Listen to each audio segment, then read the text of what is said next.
ఏపీలో ఎన్నికల టైంలో ట్విస్టుల మీద ట్విస్టులు చోటు చేసుకుంటున్నాయి. సామాజిక సమీకరణాలే లక్ష్యంగా పార్టీలు పావులు కదుపుతూ ఉన్నాయి. అటు అధికార వైసీపీ, ఇటు విపక్ష కూటమి ఇదే ఫార్ములాను అనుసరించి ఎన్నికల వ్యూహాలను సిద్ధం చేస్తున్నాయి. ఇక టీడీపీ, జనసేన బీసీ డిక్లరేషన్ అస్త్రం ప్రయోగించడంతో లెక్కలు మారుతున్నాయి.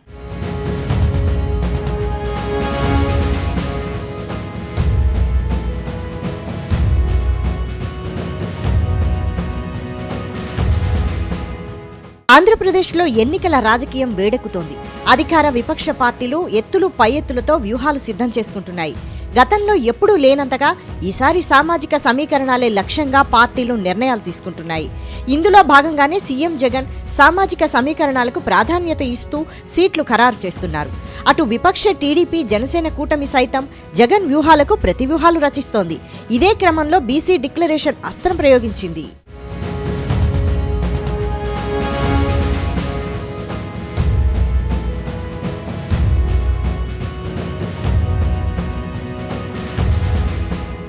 బీసీ ఓటు బ్యాంకును తమ వైపు తిప్పుకునే లక్ష్యంతోనే టీడీపీ, జనసేన బీసీ డిక్లరేషన్ ప్రకటించాయి. బీసీలకు వరాల జల్లు కురిపించాయి. మంగళగిరిలో ఏర్పాటు చేసిన జయహో బీసీ సభలో ఆ వర్గం అభివృద్ధికి చేపట్టబోయే కార్యక్రమాలను చంద్రబాబు, పవన్ కళ్యాణ్ ప్రకటించారు. బీసీలకు 50 సంవత్సరాలకే పింఛనిస్తామన్నారు. అన్ని సంస్థలు, నామినేటెడ్ పదవుల్లో 34% రిజర్వేషన్ కల్పిస్తామన్నారు. స్వయం ఉపాధికి 5 ఏళ్లలో 10,000 కోట్లు కేటాయిస్తున్నట్లు ప్రకటించారు. 5,000 కోట్ల రూపాయలతో ఆదరణ పరికరాలు ఇస్తామన్నారు.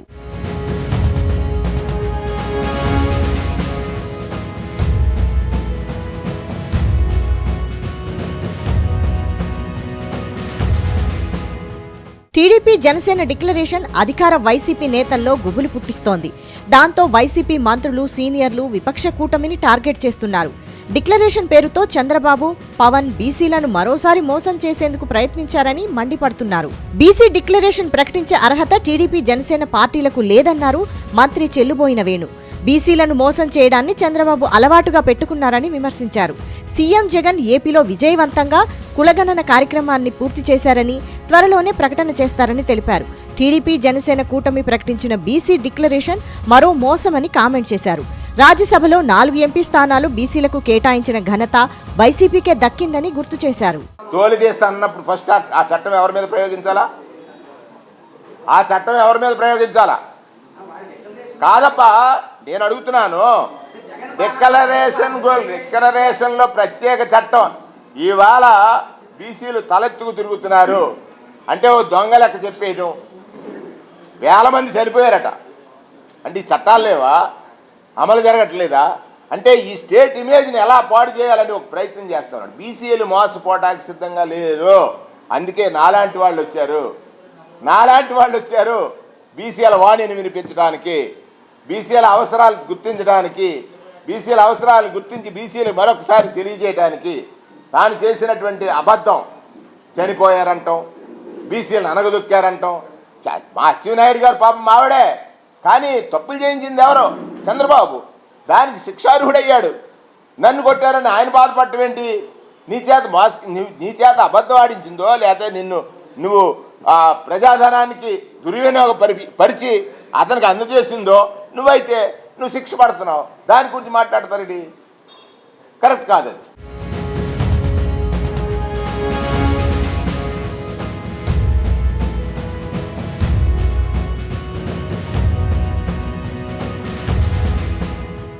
చంద్రబాబు బీసీ ద్రోహి అని ఆరోపించారు అనకాపల్లి ఎంపీ సత్యవతి. 5 ఏళ్లు అధికారంలో ఉండి బీసీలకు ఏం చేశారని ప్రశ్నించారు. సీఎం జగన్ ముఖ్యమంత్రి అయ్యాక 17 మంది బీసీలను మంత్రులను చేశారని గుర్తు చేశారు. నాడు బీసీలను పట్టించుకోని చంద్రబాబు ఇప్పుడు బీసీ సభ పెట్టడం హాస్యాస్పదంగా ఉందన్నారు. ఎన్నికలకి వెళతానన్న ముందు సంవత్సరం మనకి ఇక్కడికి చంద్రబాబు నాయుడు గారు రావడం మన అందరికీ తెలుసు. మన గ్రౌండ్లో పెట్టారు. ఏం తెచ్చారు?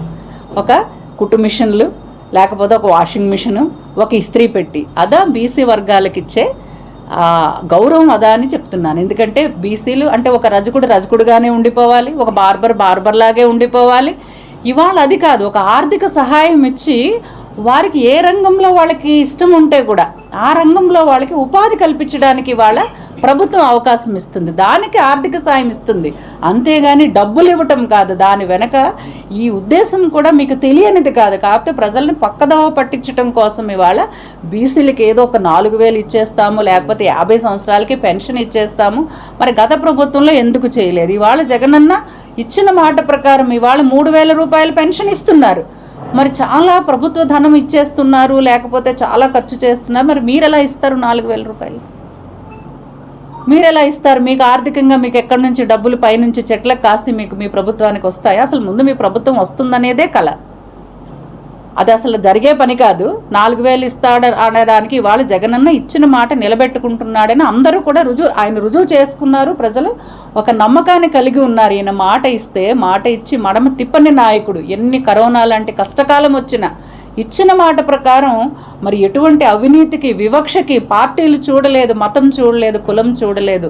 వాళ్ళకి అర్హత ఉంటే వాళ్ళందరికీ కూడా వేసింది వాస్తవం కాదా అనేది మీరు గమనించాలి. అందులో తెలుగుదేశం పార్టీ కానీ, జనసేన కానీ, బీజేపీ ఎవరైనా ఉన్నారు. అందులో తీసుకున్న వాళ్ళకి తెలుసు అవన్నీ కూడా అర్హతే ప్రామాణికంగా ఇచ్చారు. గత ప్రభుత్వంలో జన్మభూమి కమిటీలు ఏం చేశాయో మనందరికీ తెలుసు. సో అందువల్ల ఏంటంటే బీసీలకి న్యాయం వైఎస్ఆర్ ప్రభుత్వంలోనే గౌరవ ముఖ్యమంత్రి గారి నేతృత్వంలో మాత్రమే జరిగిందని మరి తెలియజేయడానికి ఎంతో సంతోషిస్తూ మరి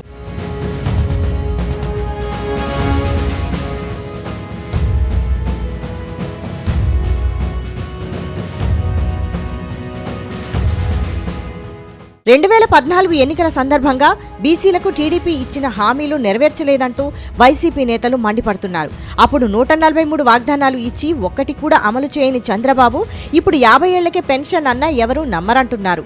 బీసీ సప్లాన్ ద్వారా 5 ఏళ్లలో 1,50,000 కోట్లు ఖర్చు చేస్తామన్నా, చట్టసభల్లో బీసీలకు 33% రిజర్వేషన్లు కల్పిస్తామన్నా బీసీలు నమ్మే పరిస్థితుల్లో లేరన్నారు వైసీపీ నేతలు. మొత్తం మీద TDP Janasena BC declaration AP రాజకీయాల్లో హాట్ టాపిక్ గా మారింది. ఇది ఎన్నికల్లో ఏ మేరకు పనిచేస్తుందన్నది వేచి చూడాలి.